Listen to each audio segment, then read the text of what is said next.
پھر اندر رکھا، پھر باہر نکالا، اندر باہر اندر باہر، پوری رات داڑھی کو اندر باہر کرنے میں گزر گئی. جب تک بچی نے ضمیر کو چھیڑا نہیں تھا، پتا نہیں تھا کیسے سوتے ہیں.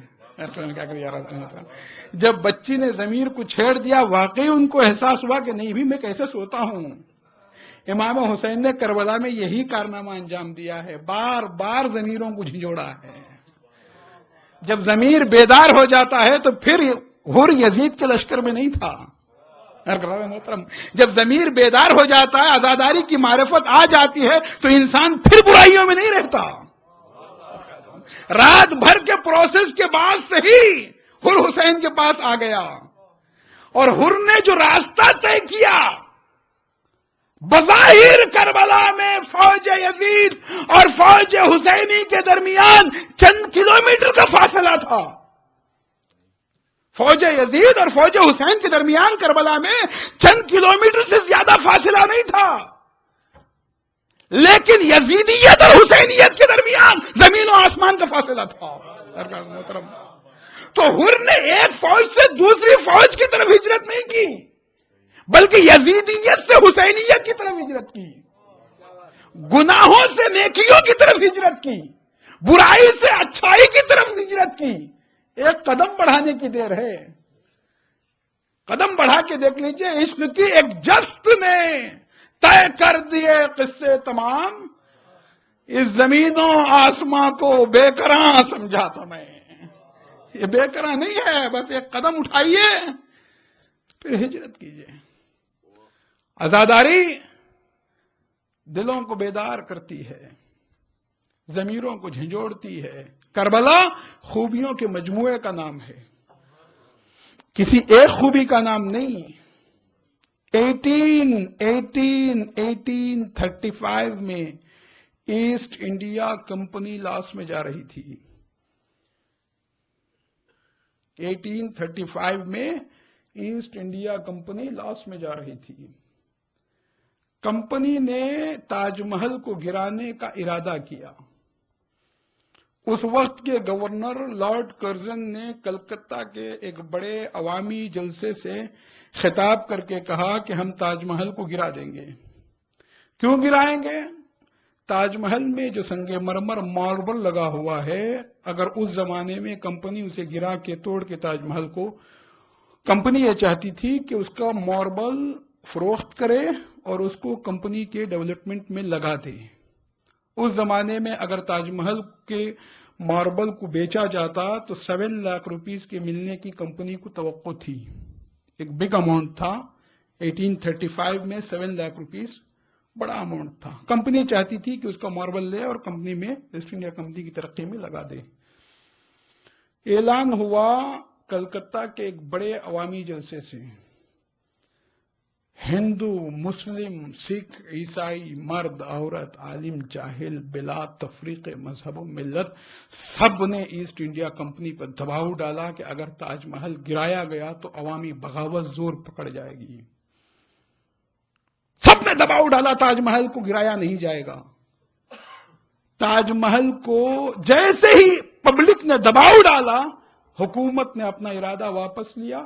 پھر ایک بڑے جلسے سے معافی مانگی پبلک سے، اور اپنا ارادہ اس نے واپس کیا اور کہا کہ ہم تاج محل کو نہیں گرائیں گے. تاج محل کو گرنے سے عوام نے نہیں بچایا، تاج محل کو گرنے سے اس کی خوبصورتی نے بچایا. جس میں کوئی حسن ہوتا ہے، جس میں کوئی خوبی ہوتی ہے، دنیا کی طاقت بھی اسے مٹا نہیں سکتی. کربلا کسی ایک خوبی کے مجموعے کا نام نہیں، کربلا خوبیوں کا تاج محل ہے. یہ جو 1400 برس سے قائم ہے، یہ ایک آئینہ ہے انسانیت کا. کربلا کئی خوبیاں ہیں کربلا میں. ایک خوبی کی طرف میں اشارہ کروں، آج دنیا کا سب سے زیادہ گرما گرم موضوع ہے ڈیموکریسی، جمہوریت. پبلک کو اختیار ملنا چاہیے. آپ دیکھ رہے ہیں عرب کنٹریز میں کیا ہو رہا ہے، اور ہونا بھی چاہیے،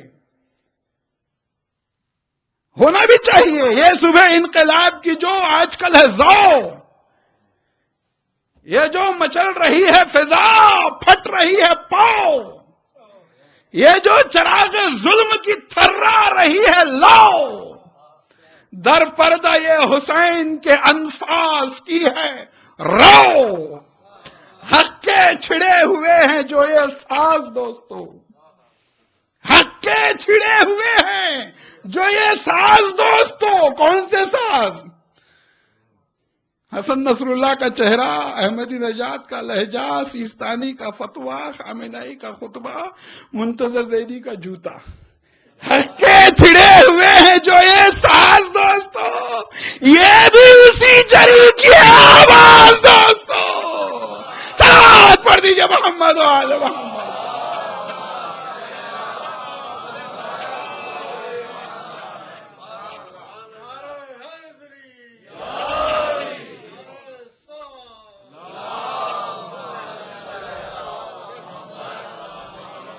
پبلک کو اختیار ملنا چاہیے،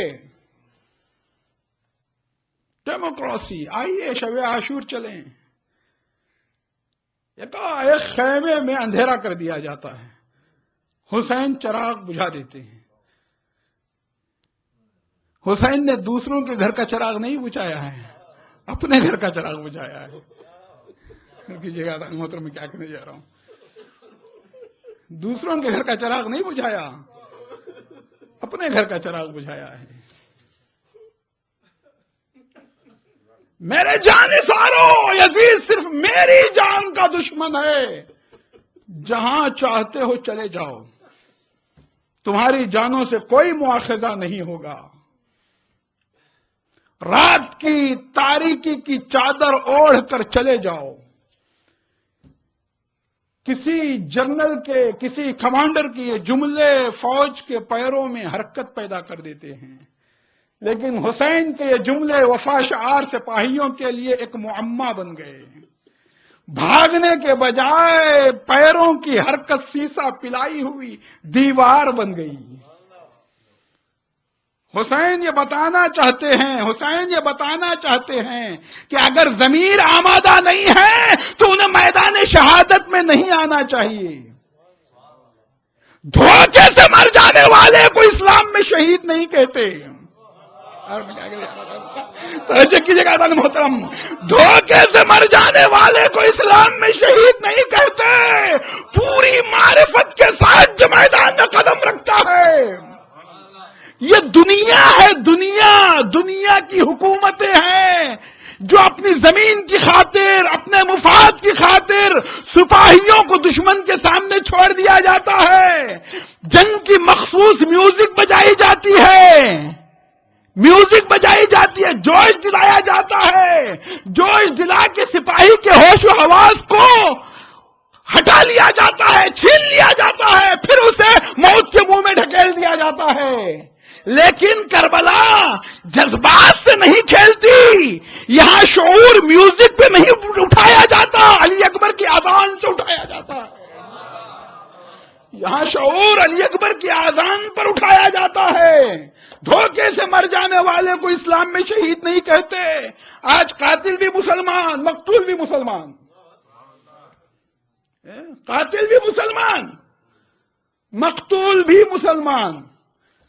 شہیدوں کی تعداد میں تو روز بروز اضافہ ہو رہا ہے، اسکالروں کی تعداد میں نہیں ہو رہا ہے۔ ہر دن شہید بڑھ رہے ہیں، جدھر دیکھو شہید۔ دھوکے سے مر جانے والے کو شہید نہیں کہتے۔ مسلمانوں نے پورے اسلام کی امیج کو تباہ کر دیا۔ مسلمان کی تعریف پیغمبر اکرم نے یہ کی، المسلم من سلم المسلمون من لسانہ و یدہ، مسلمان وہ ہے جس کی ہاتھ اور زبان سے دوسرے مسلمان محفوظ رہیں۔ اللہ کے قرآن میں جتنے نام ہیں اس میں ایک نام ہے السلام، یعنی سلامتی۔ قرآن مجید نے جنت کو دار السلام کہا ہے، سلامتی کا گھر۔ ہدایت کے راستوں کو سبل السلام کہا ہے، سلامتی کے راستے۔ اہل جنت کی گفتگو کو سلامہ کہا ہے، سلامتی۔ ہٹلر کرسچن تھا، اس نے دوسری عالمی جنگ چھیڑی، مگر اپنی جنگ میں اس نے مذہب کا ریفرنس نہیں دیا۔ امریکہ نے 10 سال تک ویتنام سے جنگ لڑی، مگر اپنی جنگ کو اس نے اپنے مذہب کا نام نہیں دیا، مذہب کے حوالے سے اس نے جنگ نہیں لڑی۔ مگر مسلمانوں نے ایک کام کیا، اپنی حکومت کا نام اسلام رکھا، اپنی لڑائی کا نام جہاد رکھا۔ حکومت بدنام ہوئی تو اسلام بدنام ہوا، لڑائی بدنام ہوئی تو جہاد بدنام ہوا۔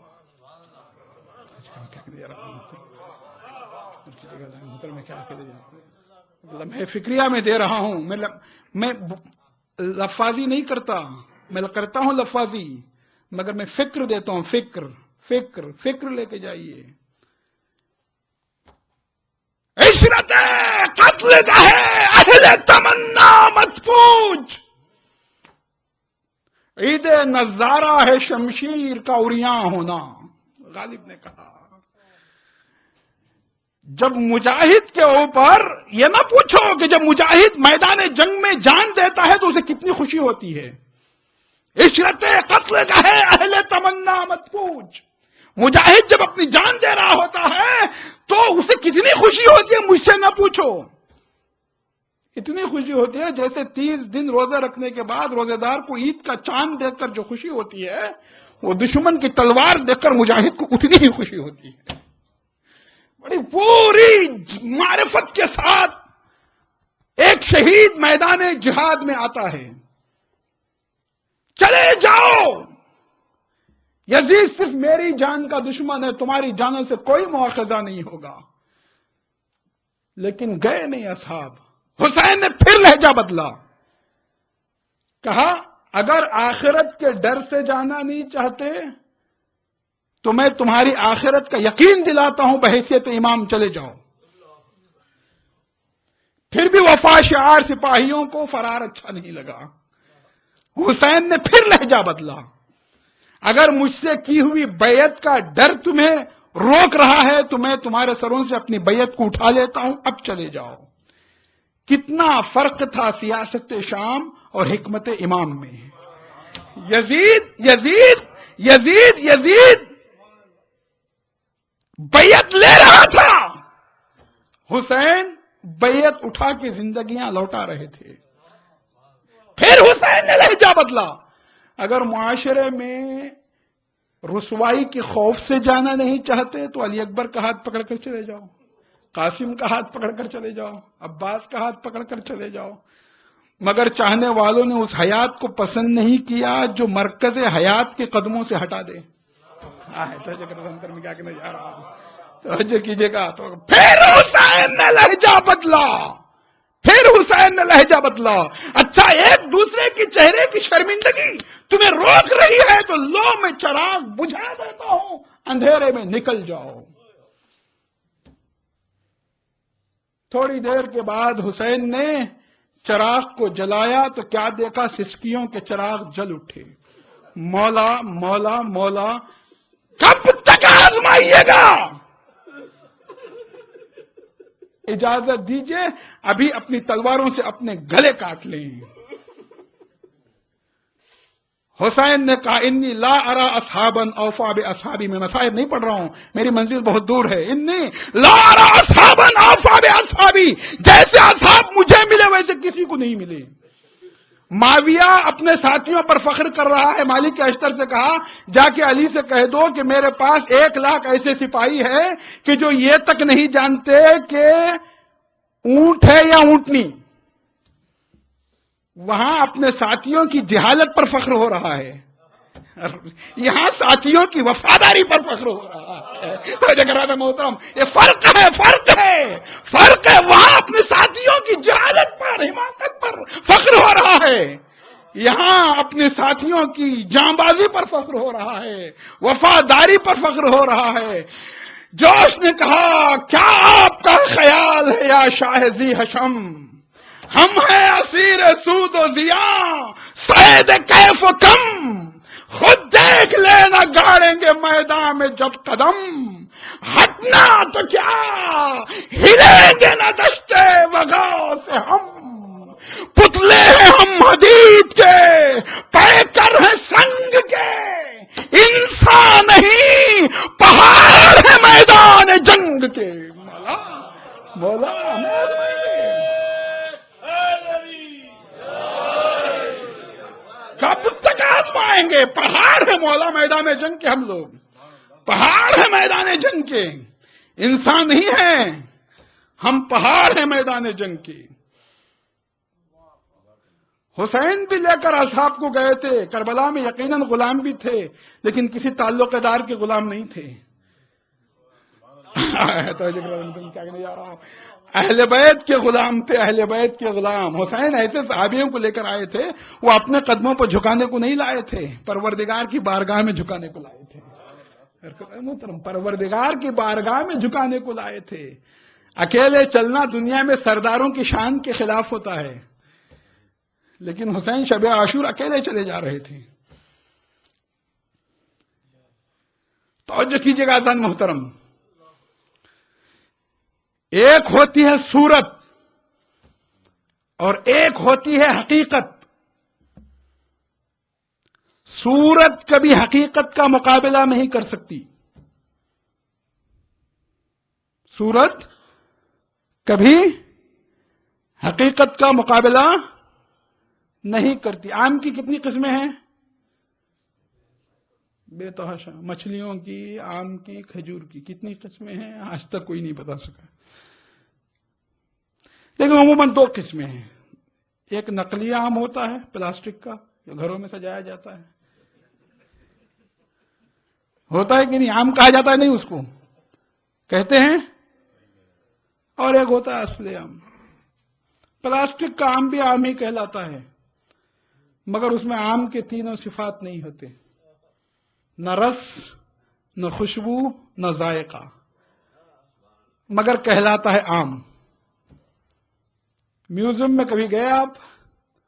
بھوس بھرے ہوئے شیر ہوتے ہیں، شیر، لائن، بھوسا بھر دیا جاتا ہے، کہلاتے شیر ہی ہیں، مگر اس میں شیر کے تینوں صفات نہیں ہوتے، نہ دانت، نہ پنجے، نہ گرج، مگر کہلاتے ہیں شیر،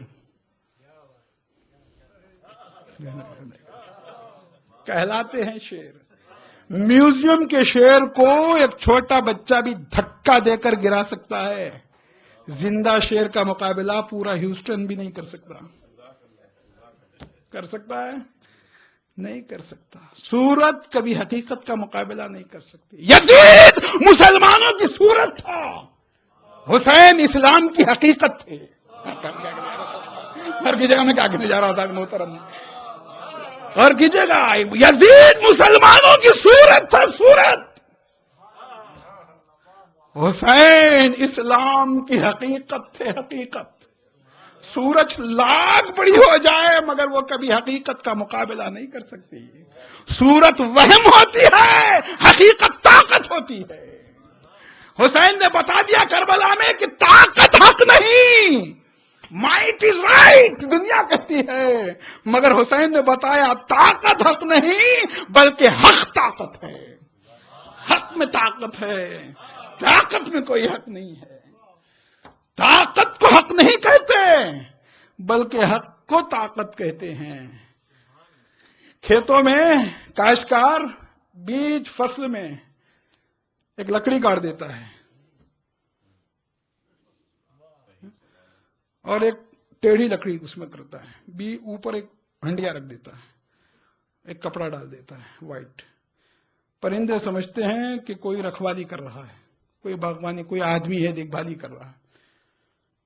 وہ فصل کھانے نہیں آتے، تباہ کرنے نہیں آتے، لیکن اگر کوئی سیانہ کبوتر ہمت کر کے اگر کھیت میں اتر جائے تو پھر پرندوں کی قطار لگ جاتی ہے، پورے کھیت کو تہس نہس کر دیتے ہیں۔ یزید جھوٹی طاقت تھی، مسلمان ڈر چکے تھے، کربلا والوں نے ہمت کر دی۔ کیا کہنے جا رہا تھا محترم، کربلا والوں نے ہمت کر دی، کیفر کردار تک پہنچایا۔ اب پتا ہے آپ کو یہ کیوں کہا جاتا ہے زیارت وارثہ؟ آپ پڑھتے ہیں السلام علیکم یا وارثہ آدم و صفوت اللہ، السلام علیکم یا وارثہ موسیٰ کلیم اللہ، السلام علیکم یا وارثہ عیسیٰ روح اللہ، السلام علیکم یا وارثہ محمد حبیب اللہ، السلام علیکم یا وارثہ علی المرتضی، السلام علیکم یا وارثہ فاطمۃ الزہرا۔ آخر حسین میں وہ کون سی خصوصیت ہے؟ ہر نبی حسین کو اپنا وارث کہہ کے سلام کر رہا ہے۔ آدم حسین کو اپنا وارث کہہ رہے ہیں، نوح حسین کو اپنا وارث کہہ رہے ہیں، ابراہیم حسین کو اپنا وارث کہہ رہے ہیں، موسیٰ حسین کو اپنا وارث کہہ رہے ہیں، عیسیٰ حسین کو اپنا وارث کہہ رہے ہیں، محمد حسین کو اپنا وارث کہہ رہے ہیں، علی و فاطمہ حسین کو اپنا وارث کہہ کے سلام کر رہی ہیں۔ آخر امام حسین میں وہ کون سی خصوصیت ہے؟ آئیے میں آپ کو بتاتا ہوں کیوں ہر نبی حسین کو اپنا وارث کہنے میں فخر محسوس کر رہا ہے۔ ہر مذہب میں خصوصاً اسلام میں 5 چیزوں کا احترام واجب ہے: ایک جان، دوسرے مال، تیسرے نسب، چوتھے عقل، 5ویں دین۔ جان، مال، عقل، نسب، دین۔ اسلام نے جان کی حفاظت کے لیے قتل کو حرام قرار دیا، مال کی حفاظت کے لیے چوری کو حرام قرار دیا، عقل کی حفاظت کے لیے شراب کو حرام قرار دیا، نسب کی حفاظت کے لیے زنا کو حرام قرار دیا، دین کی حفاظت کے لیے مرتد کا قتل واجب قرار دیا، جیسے سلمان رشدی۔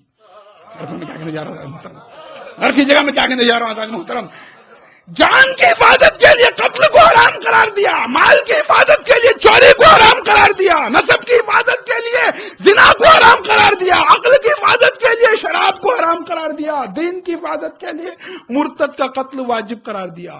کوئی شخص اپنی جان کو اپنے ہاتھوں سے خطرے میں نہیں ڈالتا، کوئی شخص اپنے مال کو چوروں کے لوٹ کھسوٹ کے حوالے نہیں کرتا۔ اسلام نے مال کو خیر کثیر کہا ہے۔ بالکل کمانے کے میں تم مختار ہو، خرچ کرنے میں بھی مختار ہو، لیکن تم فضول خرچ نہیں کر سکتے۔ خیر کثیر کہا ہے، خیر کثیر، مال کو خیر کثیر، نہ کنجوسی کر سکتے ہو۔ سخاوت، ایثار، کنجوسی، اگرچہ یہ ان کا تعلق جسم سے نہیں ہے، روح سے ہے، روح سے۔ جتنے فضائل ہیں ان کا تعلق کس سے ہے؟ روح سے ہے، جسم سے نہیں ہے۔ سخاوت کا تعلق جسم سے، اگر جسم سے ہوتا، خدا نخواستہ آپ بیمار پڑ گئے، بخار آ گیا، 2 کلو ویٹ گھٹ گیا، تو سخاوت بھی 2 کلو گھٹ جاتی۔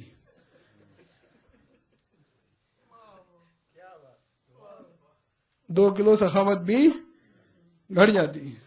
لیکن یہاں سخاوت کا تعلق روح سے نہیں ہے، جسم سے نہیں، روح سے ہے۔ اور بیمار پڑنے پر تو آدمی اور زیادہ خیرات کرنے لگتا ہے، بھائی لاؤ بھائی، بیماروں کو دے دو، غریبوں کو دے دو، مستحقوں کو دے دو، رشتہ داروں کو دے دو۔ اور پہلے ہی دے دیا ہوتا تو پڑھنے کی بھی نوبت ہی نہیں آتی تھی۔ کم بات اور کرنے میں کیا کہنے جا رہا، جان کی حفاظت کے لیے قتل کو حرام قرار دیا، مال کی حفاظت کے لیے چوری کو حرام قرار دیا، عقل کی حفاظت کے لیے شراب کو حرام قرار دیا، نسب کی حفاظت کے لیے بدکاری کو حرام قرار دیا، دین کی حفاظت کے لیے مرتد کا قتل واجب قرار دیا۔ اب اگر فرض کیجئے کوئی بدبخت چور مرتضی صاحب کا مال چرا لے، مشکل ہے، نہیں ہوگا ایسا، لیکن خدا نہ خواستہ اگر کوئی ایسی صورت میں ایک مثال دے رہا ہوں، اور وہی چور جا کے مظہر بھائی کا مال بھی چرا لے، وہی چور تقی بھائی کا مال بھی چرا لے، وہی چور علی رضا صاحب کا مال بھی چرا لے، وہی چور آباد نقوی صاحب کا مال چرا لے، وہی چور مہدی بھائی کا مال چرا لے کاظمی کا، وہی چور مولانا صاحب کا بھی مال چرا لے۔ اب اگر مرتضی صاحب نے اس چور کو پکڑ کر کیفر کردار تک پہنچایا تو آباد نقوی صاحب کہیں گے واہ بھی مرتضی صاحب آپ نے ہمارے چور کو پکڑ لیا، مظہر صاحب کہیں گے واہ بھی مرتضی صاحب آپ نے ہمارے چور کو پکڑ لیا، تقی صاحب کہیں گے واہ بھی مرتضی صاحب آپ نے ہمارے چور کو پکڑ لیا، مولانا صاحب کہیں گے واہ بھی مرتضی صاحب آپ نے ہمارے چور کو پکڑ لیا۔ یزید صرف چور نہیں تھا، قاتل بھی تھا، زانی بھی تھا، شرابی بھی تھا، مرتد بھی تھا. حسین نے کیفر کردار تک پہنچایا تو آدم نے کہا میرے وارث تجھ پر سلام، نوح نے کہا میرے وارث تجھ پر سلام، ابراہیم نے کہا میرے وارث تجھ پر سلام، موسیٰ نے کہا میرے وارث تجھ پر سلام. یزید صرف رسول کی تبلیغ کو مٹی میں نہیں ملا رہا تھا، آدم کی شریعت کو بھی خاک میں ملا رہا تھا، نوح کی شریعت کو بھی برباد کر رہا تھا، ابراہیم کی شریعت کو بھی خاک میں ملا رہا تھا. اسی لیے جوش نے کہا بے درد کی حسرت کو نکلتے نہیں دیکھا، کاغذ کی کبھی ناؤ کو چلتے نہیں دیکھا، ظالم کو کبھی پھولتے پھلتے نہیں دیکھا، ٹھوکر ہے یہ وہ جس سے سنبھلتے نہیں دیکھا. وہ تخت ہے کس قبر میں، وہ تاج کہاں ہے، ایک خاک بتا زور یزید آج کہاں ہے. صلوات پڑھ دیجئے محمد و آل محمد.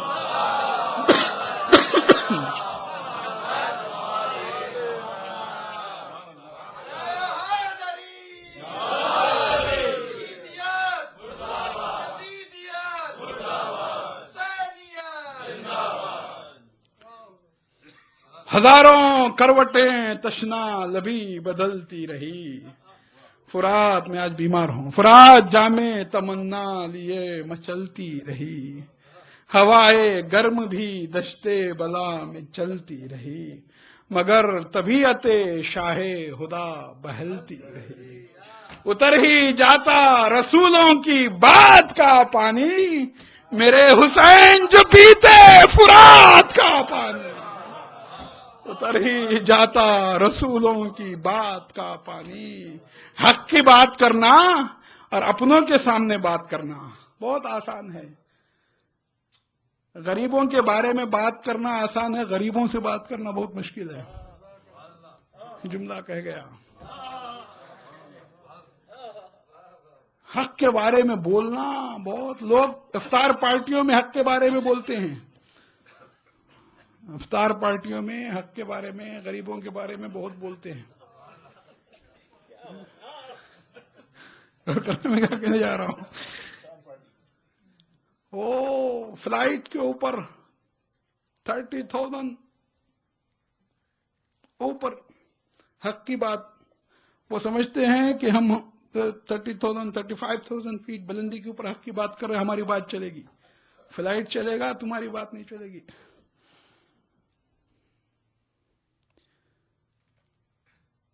ہندوستان کی آزادی کی تحریک پہلے یونیورسٹیوں سے شروع ہوئی، کالجوں سے شروع ہوئی، لیبارٹریوں سے شروع ہوئی،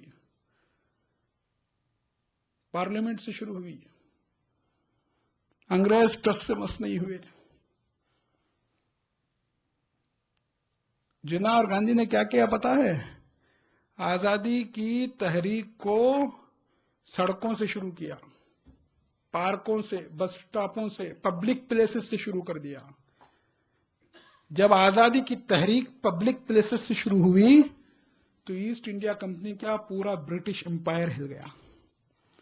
جو تحریک میدانوں سے شروع ہوتی، اسی لیے ہم بھی اپنے مذہب کا آغاز غدیر کے میدان سے ہمارا مذہب شروع ہوتا ہے، کربلا کے جلوس پر ہمارا مذہب ختم ہوتا ہے، تاکہ دنیا کو پتا چلے جی ہم لوگ جو ہیں وہ فوٹ سولجر ہیں. زندگی کے فیصلے گھروں میں علی و حسین نے زندگی کا فیصلہ گھر میں نہیں کیا، میدانوں میں کیا ہے. میدانوں میں سپاہیوں کے آنے سے پہلے یہ ہوتے تھے. اور کر رہا محترم کہاں سے شروع کیا؟ بھرے گھر کو لٹا دیا، بھرے گھر کو لٹا دیا. دنیا آج بھی عقیدت کے ساتھ امام حسین کا نام لیتی ہے. کیوں؟ حسین اصولوں کا نام ہے، حسین باطل کے سامنے نہ جھکنے کا نام ہے. عزاداری ہمارے اندر یہی صفات کو پیدا کرتی ہے، انہی صفات کو.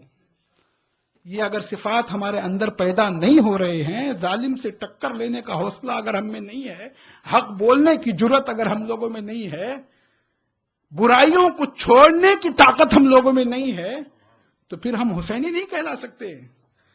حسینیت آگ بھر دینے کا نام ہے، آگ بھر دیتی ہے. ہمفرے کے اعترافات کتاب ہے، چھوٹی سی پڑھی آپ نے ہمفرے. انگریزوں نے اسے جاسوس بنا کے بھیجا تھا حجاز، ایران، عراق، افغانستان. وہ پھر مسلمان ہو گیا. اس نے اپنے اعترافات لکھے. اسے جو ہدایت دی گئی تھی 2 چیزوں کی ہدایت. اہل سنت کے یہاں جانا تو قرآن چھین لینا. قرآن چھین لینے کا مطلب یہ نہیں کہ قرآن چھپے گا نہیں، روح قرآن کو نکال دینا. اور شیعوں میں جانا تو مجلس حسین کے تقدس کو ختم کرنے کی کوشش کرنا. اس لیے کہ جب مجمع فرش اعضاء سے اٹھتا ہے تو ایک انقلاب لے کے اٹھتا ہے. یعنی 1400 سال کے بعد بھی دشمن کی نظر میں 2 ہی طاقتیں ہیں، یا قرآن ہے یا اہل بیت ہیں. کیا کرنے جا رہا تھا محترم؟ 1400 سال کے بعد بھی دشمن کی نگاہ میں اگر طاقت ہے تو 2 ہی چیزیں ہیں، یا قرآن ہے یا اہل بیت ہے. دشمن چاہتا ہے، سازشیں ہو رہی ہیں، سازشیں. محرم آتا ہے، تقدس کو ختم کرنے کی کوششیں ہو رہی ہیں. اس تقدس کو ختم ہونے نہ دیجیے گا. لاکھ نعرے نکلے خلاف، عزاداری کے خلاف، گھبرائیے نہیں. سب کا جواب، ہر بھونکتے کتے پر اب ایک پتھر ماریں گے تو چھوٹے چھوٹے پتھر جواہرات کی قیمت میں بکیں گے. بات ایک دھوبی اپنے گدھوں کو دھوبی گھاٹ لے جا رہا تھا. راستے میں ایک دیہات پڑا، ولیج. دیہات والوں نے کہا ہم ایک شرط پر ان گدھوں کو گزاریں گے اور یہ آواز نہ نکالیں. دھوبی نے کہا یارو میں پاؤں باندھ سکتا ہوں لیکن آواز نہ نکالیں یہ میرے اختیار میں نہیں ہے. کہا نہیں، ہو نہیں سکتا. تو جب بھی محرم آتا ہے کچھ گدھے چیختے ہیں، گھبرانے کی ضرورت نہیں ہے. بھئی ہم ان کی آوازوں کو بند نہیں کر سکتے. ہم آوازوں کو بند نہیں کر سکتے، ان کے منہ کو بند نہیں کر سکتے. ہم ان کو چیخنے دیجئے، جو کام آپ کو کرنا ہے وہ کیجئے. جو ہمیں کرنا ہے ہم وہ کام کریں، اس کے تقدس کو برقرار رکھیں. ذاکر خطیب ہو یا نہ ہو، عزاداری یوں ہی ہم تک نہیں پہنچی ہے. دین جو ہم تک پہنچا ہے، مذہب جو ہم تک پہنچا ہے، ایسے نہیں پہنچا ہے. بڑی قربانیاں لگی ہیں. پوٹاشیم سائنیٹ کا نام آپ نے سنا؟ سائنیٹ کسے کہتے ہیں؟ زیادہ تر دہشت گرد استعمال کرتے ہیں. طاقتور زہر کو کہتے ہیں سائنیٹ. سائنٹسٹوں میں خیال ہوا کہ ہم دیکھیں سائنیٹ کا ٹیسٹ کیا ہے. سائنسدانوں کو خیال ہوا کہ دنیا کو ہم بتائیں سائنیٹ کا ٹیسٹ، ذائقہ. لیکن ٹیسٹ بتانے کا انجام ہے موت. میں کیا کہنے جا رہا ہوں؟ سائنیٹ کا ٹیسٹ کون بتائے؟ ایک سائنٹسٹ تیار ہوا، اس نے کہا مجھے قلم اور کاغذ دو، میں سائنیٹ کو منہ میں رکھوں گا، جو لفظ لکھوں گا، حرف، اس سے تم اندازہ لگانا. اس نے سائنیٹ کو منہ میں لکھا، ایس لکھا تھا کہ اس کی موت واقع ہو گئی. اب بحث ہوئی، سالٹ بھی آتا ہے، سویٹ بھی ہے. کیا کہہ رہا ہوں؟ اور کر رہے ہیں. ایک دوسرا سائنٹسٹ تیار ہوا، میں اگلا حرف لکھوں گا، اس سے اندازہ لگانا.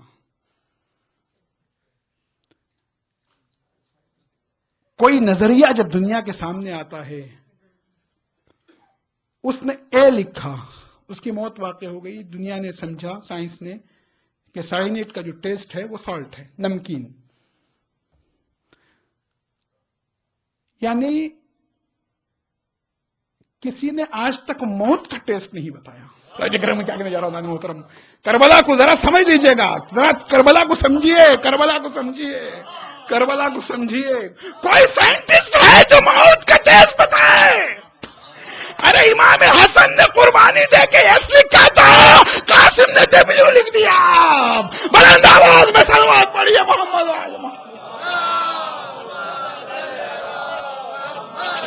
احلا من العسل. معمولی سائنٹ 2 انسانوں کی قربانی چاہتا ہے. معمولی سائنٹ کا ٹیسٹ 2 انسانوں کی قربانی چاہتا ہے. دین پتا ہے کئی لوگوں کی قربانی کے بعد، اور صرف آل محمد کی قربانی. ابو طالب کا ایک گھرانہ، ابو طالب کا گھرانہ.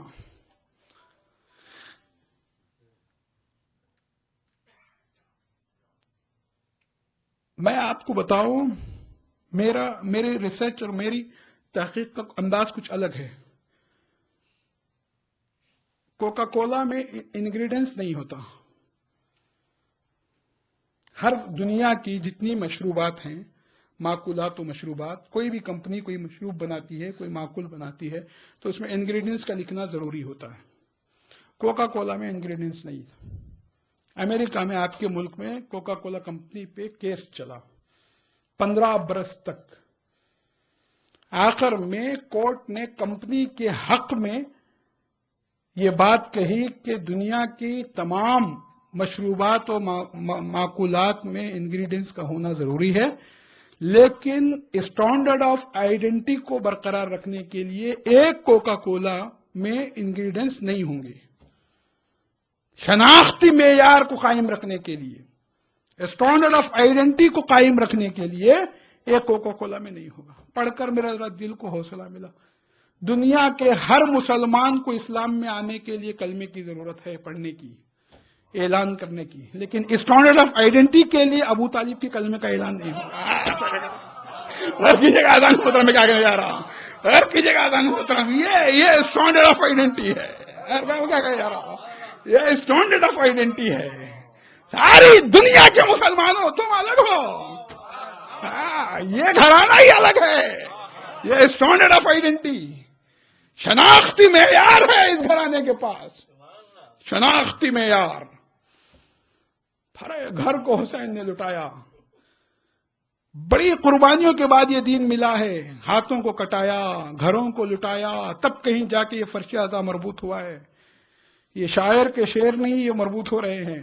یہ فرش اعضا ہے. عزیزان محترم، اس کے تقدس کا خیال ہر لمحہ رہے. ذاکر ہو یا نہ ہو، خطیب ہو یا نہ ہو، مگر مجلس میں آنا بند نہ کریں. فرش اعضا کے تقدس کو پامال نہ کریں، اس کو باقی رکھیں. بڑی زحمتیں اٹھائی ہیں، بڑی زحمتیں اٹھائی ہیں. اولمپک ٹارچ آپ لوگوں نے دیکھا؟ اولمپک ٹارچ کیا ہوتا ہے؟ ایک کھلاڑی ٹارچ کو لے کر دوڑتا ہے، جب اس کی باری ختم ہوتی ہے تو ٹارچ کو دوسرے کھلاڑی کو دیتا ہے، وہ لے کے دوڑتا ہے، جب اس کی باری ختم ہوتی ہے وہ تیسرے کھلاڑی کو دے دیتا ہے، وہ ختم کرتا ہے، آخر میں فائنل میں جا کے وہ بجھا دی جاتی ہے. یہ آزاداری ٹارچ زینب و ام کلثوم سے ہمارے باپ دادا تک آیا اور ان کے ہاتھوں سے ہم تک پہنچا ہے. اب اس آزاداری ٹارچ کو ہمیں امام زمانہ کے ہاتھوں میں دینا ہے. اور یہ امام زمانہ نہیں، جنت میں بھی امام زمانہ جائیں گے، وہاں بھی ہم فرش اعضا بچھائیں گے. یہ امام زمانہ کے ہاتھوں میں جا کے بجھ نہیں جائے گی یہ ٹارچ، بلکہ امام زمانہ کی قیادت میں ہم لوگ جائیں گے جنت تک، اور وہاں بھی یہ فرش اعضا بچھے گی.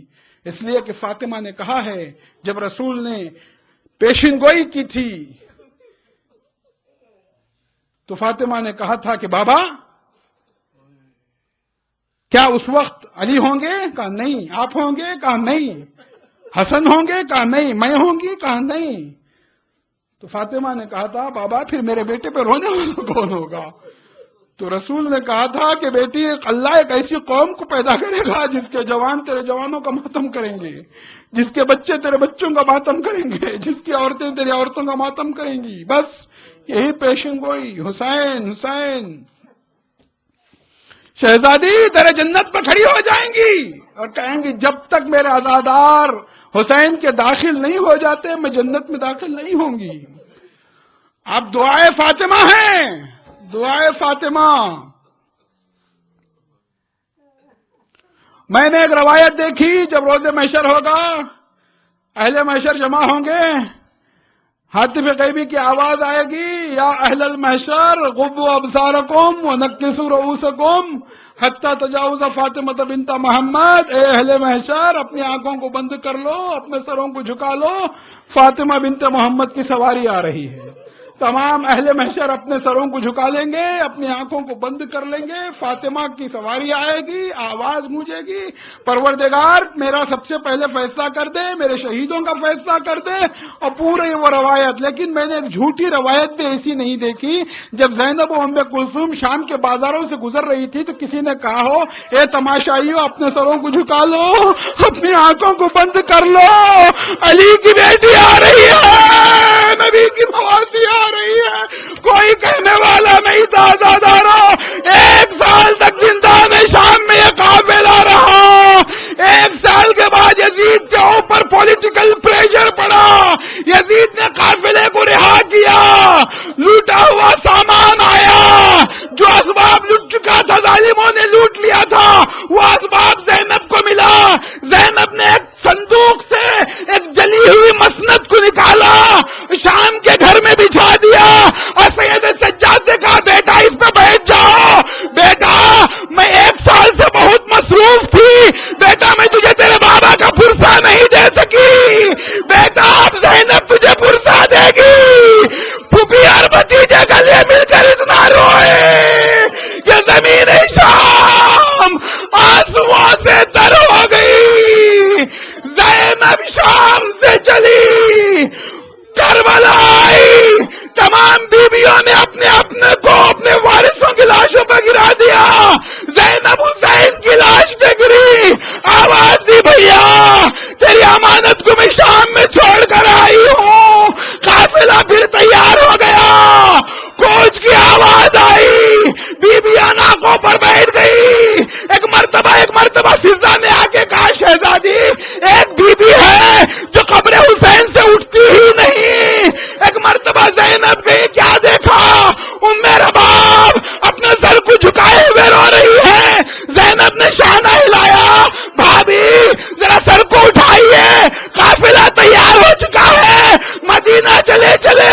ایک مرتبہ ام رباب نے سر کو اٹھایا، ہاتھ جوڑ کے کہا شہزادی اب میں مدینہ جا کے کیا کروں؟ میری دعا ماننی تھی، ایک شام میں چھوڑ آئی، ایک علی اصغر یہاں ہے، میں مدینہ جا کے کیا کروں؟